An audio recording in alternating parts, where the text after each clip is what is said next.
सभी बच्चों को नमस्कार। जय हिंद। मैं विजय मौर्य। मैं आपको कक्षा 10 के प्रोजेक्ट कार्य गणित विषय के लिए प्रोजेक्ट कार्य तीसरा थर्ड बताने जा रहा हूँ। इसे आप सुने और लिख लें। आप हमारी आवाज़ को सुनते भी रहें और ये जो वीडियो आप देख रहे हैं यह हस्तलेख है हमारा। इसे आप अपने प्रोजेक्ट कॉपी में जो 2 पेज बचा हुआ है उसमें नोट कर लें। इसमें देखिए उद्देश्य है उत्तर मध्यकाल के किसी एक भारतीय गणितज्ञ रामानुजन या नारायण पंडित का व्यक्तित्व एवं गणित में योगदान के बारे में आपको लिखना है। तो हम आपको इसमें श्रीनिवास रामानुजन के बारे में बता रहे हैं कि श्रीनिवास रामानुजन के पिता का नाम श्रीनिवास अयंकर कुंभकोणम के एक गुजराती बनिए की कपड़े की दुकान पर मुनीम थे।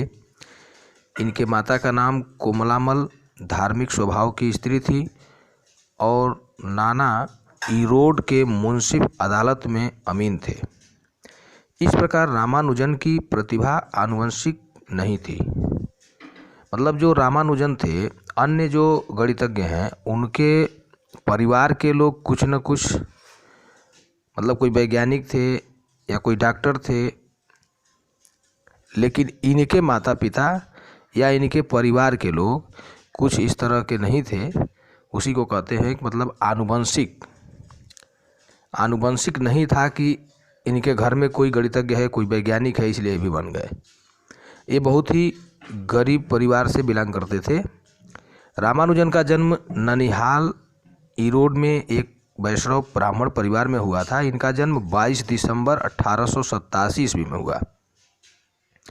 उन्होंने अपने 32 वर्ष के अल्प जीवन में प्रारंभिक 16 वर्ष कुंभकोणम में ही व्यतीत किए। रामानुजन धार्मिक प्रवृत्ति और शांत स्वभाव के चिंतनशील बालक थे।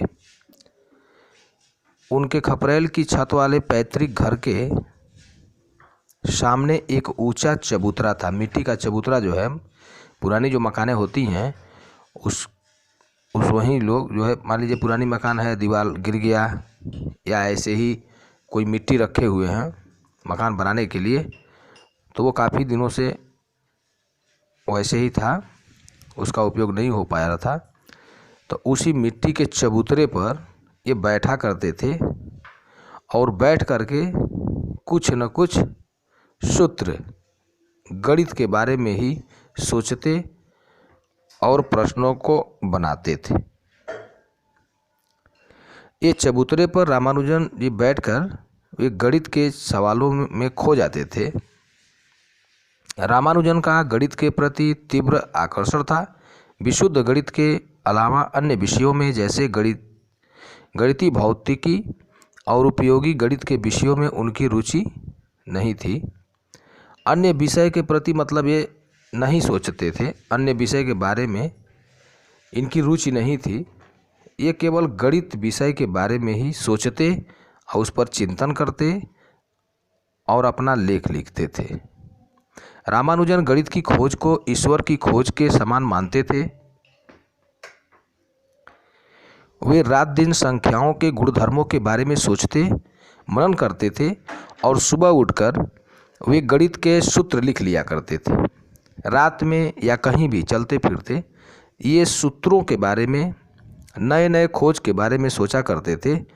और जब भी एकांत में बैठते या एकांत समय पाते, एकांत जगह में रहते, वो तुरंत उन सूत्रों को अपनी एक डायरी बनाए थे, उसी डायरी में लिख लिया करते थे। उनकी याददाश्त और गणना शक्ति अद्भुत थी। उन्होंने करड़ी में 2 या पाई या ई इत्यादि के मान हजारों, दशमलव के हजारों स्थान तक निकालने में सक्षम थे, निकाले थे, ज्ञात किए थे। रामानुजन ने 1903 में हाई स्कूल परीक्षा प्रथम श्रेणी में उत्तीर्ण की। इन्हें सुब्रमण्यम छात्रवृत्ति मिली।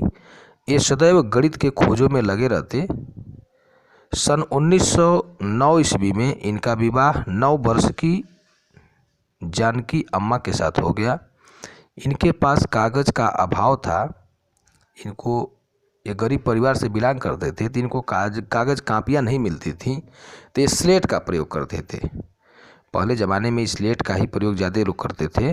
अब न सभी कार्य विद्यार्थी जो है कि और रफ कार्य सब कापी पर कर रहे हैं।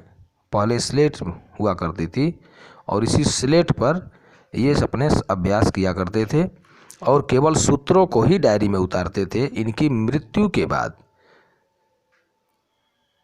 इस डायरी को रामानुजन की डायरी के नाम से प्रकाशित किया गया। 1 मई 1913 में रामानुजन ने मद्रास विश्वविद्यालय में शोध छात्र के रूप में प्रवेश लिया और शोध कार्य में जुट गए। 17 मार्च 1914 ईस्वी को रामानुजन अपने माता पिता एवं बहुत से शुभचिंतकों के आशीर्वाद से लंदन के लिए रवाना हो गए।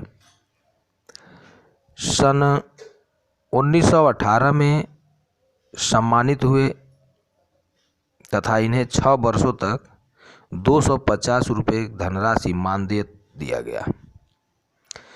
इनके कार्यों को देख करके, इनकी प्रतिभा को देख करके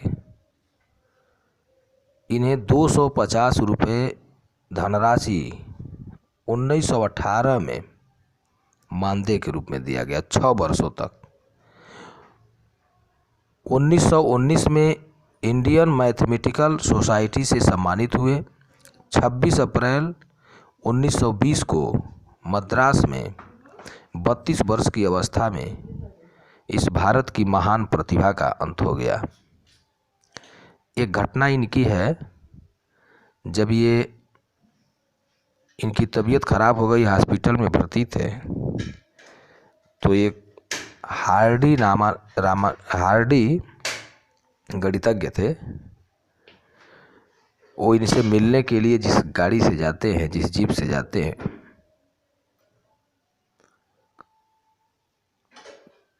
तो ये जब उनके पास पहुँचे, समाचार होने लगा। हार्डी जी ने कहा कि मैं जिस गाड़ी से आया हूँ उसका जो नंबर था वह नंबर अशुभ नंबर था। इन्होंने कहा नहीं, वह नंबर अशुभ नहीं था, वो एक ऐसा नंबर है जो 2 संख्याओं के घन के योग का नंबर है। अर्थात ये हमेशा सदैव किसी न किसी संख्या के बारे में सोचते, उसका वर्ग निकालते, वर्गमूल, घनमूल इत्यादि। और आप अब नोट कर लें इसको हम इस पेज को देखिए, ऐसे सटीक बैठा दे रहे हैं, इतना आप नोट कर लें। ये प्रोजेक्ट कार्य तीसरे में 2 पेज वाला है ना, तो आप पहले पेज में आप अगर चाहें तो इनका अगर फ़ोटो मिल जाए ना कहीं, और नेट से निकलवा लीजिए या जैसे भी, उस फ़ोटो को भी चस्पा कर सकते हैं उस नोट कॉपी पर।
आप इसे नोट कर लिए होंगे। अगर लिखने में दिक्कत हो रहा है ना तो बैक करके देख लें इसको, और अपने मित्रों को इसको शेयर कर दें। और हमारे इस वीडियो को अगर सब्सक्राइब नहीं किए हैं तो सब्सक्राइब कर लें। इसी के साथ बहुत बहुत धन्यवाद। जय हिंद, नमस्कार।